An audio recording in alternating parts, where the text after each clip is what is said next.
Hello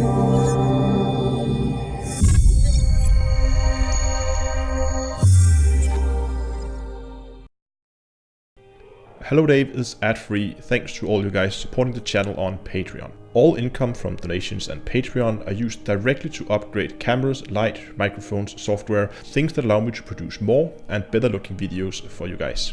All Patreons also get a discount at the merch store, and you have the option to get your name listed at the end of every video. So become a Patreon by following the link in the video description. Hello ladies and gentlemen, and welcome back to Hello Dave with Down to Earth Astronomy. It's Monday, and that means let's have a look at what's been going on in Elite. Now, this week, something rather interesting happened when we had this second iteration, or the second phase of the third Interstellar Initiative. If you remember last week, there were a few systems where the crop had failed, and there was like a community goal kind of thing where materials would be ferried in, food and supplies and that kind of stuff, to keep the systems stocked up and to prevent people from starving. Now, here in the second phase, we now have an explanation of why these crops were failing to start with. And it's all back to those rockforth fertilizers, which you may remember back from when the September update was first released. Those were the ones that were newly introduced into the game, and that could be bought and sold at the same station, and generating a profit, and people were flipping that for tons of money, which led to the rollback of some of those money. There was a lot of stuff about them. They were removed from the game, I believe, for a short period. But of course, now they are back as part of this new phase in this Interstellar Initiative. So what really happened was that they were having this new fertilizer, and it turned out that was killing the crops. And right now, the current phase in the Interstellar Initiative is to basically get this stuff off the market. So commanders have been asked to go around and buy this stuff at certain stations and bring it to another station. Now, when you buy it for 1 credit per ton, and you can sell it for around, I think it's 9,000 or something. So it can be quite profitable, and you can definitely make some very decent cash. But of course, we can't reintroduce the fertilizers without them causing yet another money glitch. Initially, right after they were added again, you could buy them off the market at 1 credit, just as you were supposed to, but somebody managed to put 2 additional zeros on the buy price at the station where you're supposed to sell them after the next phase of the Interstellar Initiative had gone live. So some people were able to sell those for like 950,000 credits per ton for something they bought for 1 ton, meaning that some people reported making over 500 million in a single trade run, which you could do in like no time at all.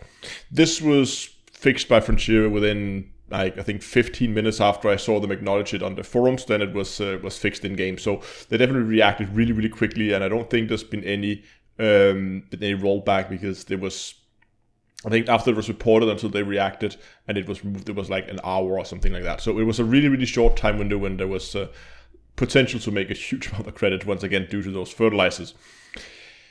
And unfortunately, it just adds to the whole thing, the whole story of pure QA testing for some of these releases. I mean, it wouldn't have taken much for someone to go in-game before this went live and just like check is the prices actually what they're supposed to be. And it's a little unfortunate that we have yet another story right after we had this huge game breakdown after the September update.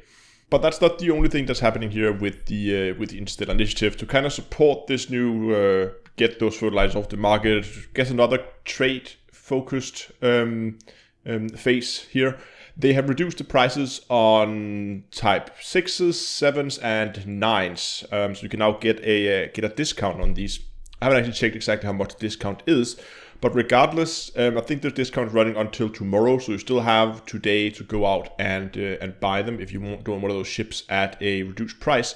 And actually, if you have any of the ships already, it might actually be worth going out and buying a new one at a discounted price, because then your rebuy goes down, because the rebuy is based on the buy price of the ship. So if you have a ship already, you can buy a new one for a reduced price, move all your modules over, all the engineered modules you may have, move those over to the new ship, sell the old one, and you should have a lower rebuy if if I'm not mistaken. So there is some potential to just optimize your ships a little bit. And again, this is an opportunity that's probably not going to come in the near future. So if you're just at some point in the near future planning to do anything with a Type 6, 7, or 9, then right now is a good time to go out and invest in one while they still have the discount. So especially if you want to get into something like wing mining and you don't have access to the cutter, then the Type 9 is the second best choice, I think.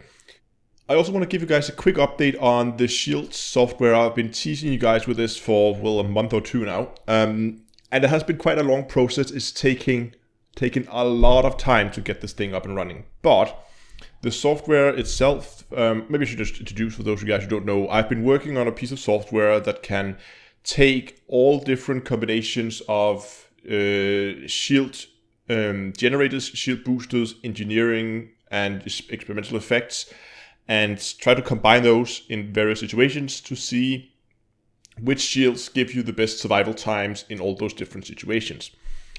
The software is ready. It's not done. I mean, software is never done. The only time a piece of software is done is the day you retire it and not plan to use it again ever. Unfortunately, that's something that a lot of people don't understand. They think, okay, now I'm done with it. I'm never going to touch it again. And then at some point, somebody asks for a new feature or they need to do some maintenance or whatever. And then they just haven't really made it in a way that it is maintainable. It's just going to be a huge pain to maintain. But I mean, lucky for me, I mean, if everybody wrote good code that was easy to maintain, we could fire half of all programmers in the world, I guess. But anyway, the software is ready, which has taken a lot of time, especially after I got the initial version ready. I wanted to parallelize it so it would run faster on multiple cores at the same time. That introduced some bugs that I had to iron out. But right now it seems to be working, and I've been running a lot of tests. I pretty much sat 2 evenings straight just having my CPU locked at 100% as it was running through all these different scenarios. And I've been testing, I think, in the vicinity of 5 million different shield builds in, I think it's 20 different test cases I've done, something like that. So I've been running quite a few tests. This has taken hours to run, and it's quite a bit of computing power.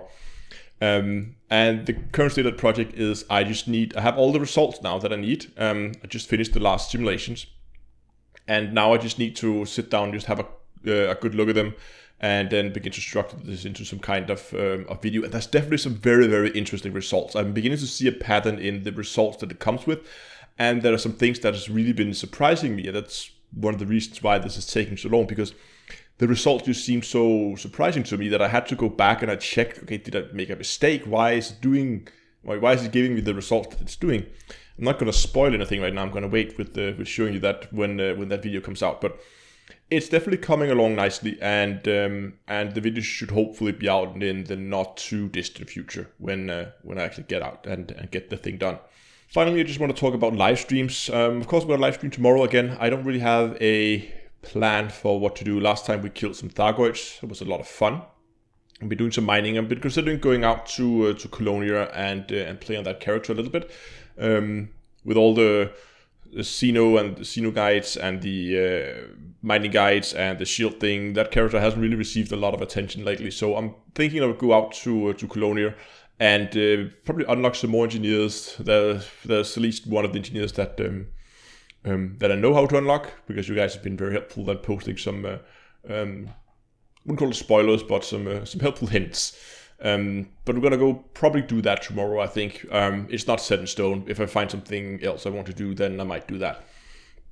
And I also quickly want to talk about the live stream, not tomorrow, but next week, because this is gonna be another open live stream. I've done these in the past where I invite you guys to come on, and then we often go out and we kill some things. And in the past, we've been taking like smaller ships, and we've gone out and we've killed bigger ships in small ships like eagles and adders and haulers and that kind of stuff.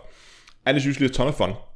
But I had this idea that I want to try, and I don't know if it's going to work, but if at the very least, it's going to be a lot of fun to look at, I think.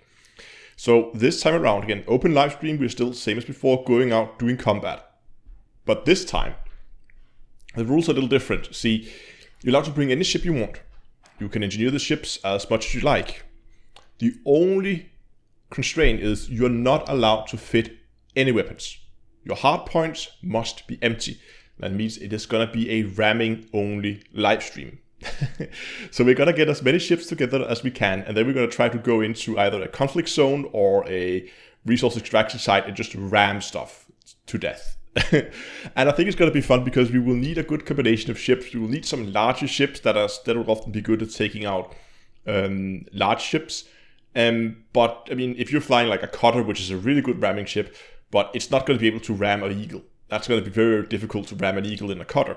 So we'll also need some small, fast, maneuverable ships that can take care of the smaller things. So we'll actually need a good combination of ships. So that's why I think the people who really want to just build a ramming cutter, you can go ahead and do that. But if your budget is a little less, then bringing out something like, probably not an eagle, they have bad shields, but something small with decent shields that can just go in and take care of the smaller ships is definitely also very welcome.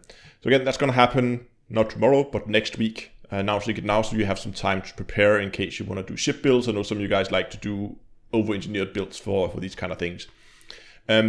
If you're interested in joining, there is a link for Discord below the video. You should go over there and get everything ready because we will be organizing things over there. But anyway, that's going to be it for this week. Thanks for watching. Until next time, I'll see you guys in space.